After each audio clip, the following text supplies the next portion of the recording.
Hey y'all, it's Maddie from the Itty Bitty Homestead Committee, and today we are on episode 3 of Raising Meat Rabbits 101, and today we are going to talk about breeding your meat rabbits. So let's hop into it. So we've talked about food, we talked about housing, we've talked about how to pick out your rabbits. Now it is time to get into the part that many people ask about, which is breeding your rabbit. And there is that old saying of rabbits breed like rabbits, but there's a bit more to it than that, and I'll kind of show you what I'm talking about. So the basics of breeding your meat rabbit is you are going to take your doe to your buck. This limits any kind of aggression from your doe because of how territorial they are. This is our 9-month-old doe Cookie, and we are going to throw her in with her father Moose. This is Moose. He is a 3-year-old Champagne d'Argent buck, and he is very good at his job, and he's also a very calm, sweet buck, which will be perfect for Cookie. You're going to throw your doe into the buck's cage and look for about 3 fall-offs. Well, Madison, what's a fall-off? I'm about to show you what a fall-off is.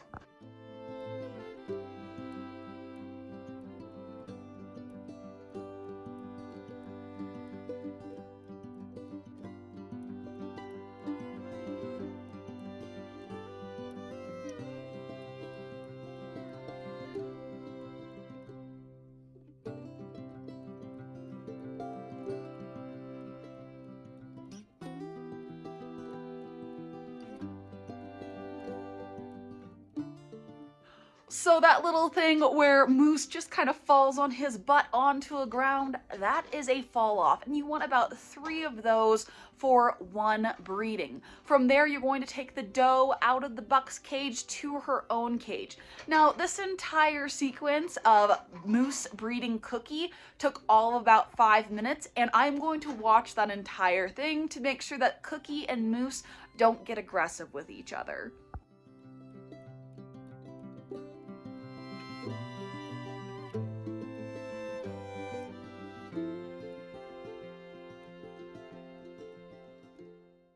And the idea is in the next 30 days, our doe is going to kindle and have a bunch of little babies.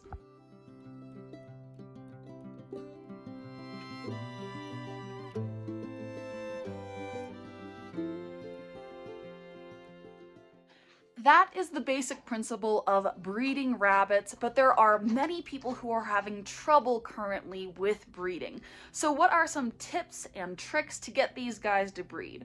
For one, you can switch your buck and doe overnight. So I'll put my doe in the buck's cage and my buck in the doe's cage by themselves to kind of marinate in the smell of that cage.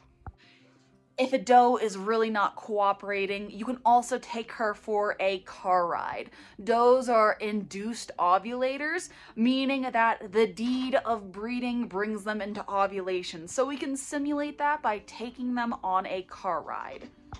Another tip and trick that I can give you is to assure that both your buck and doe are at an appropriate weight.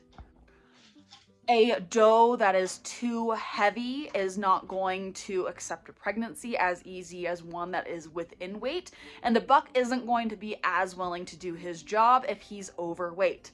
Just ask my buck Strawberry, who's a bit chunky and gets worn out really easy. Then also make sure that your animals are getting at least 12 hours of light. This can be sunlight or this can be artificial light through an overhead light, but that extra light does help.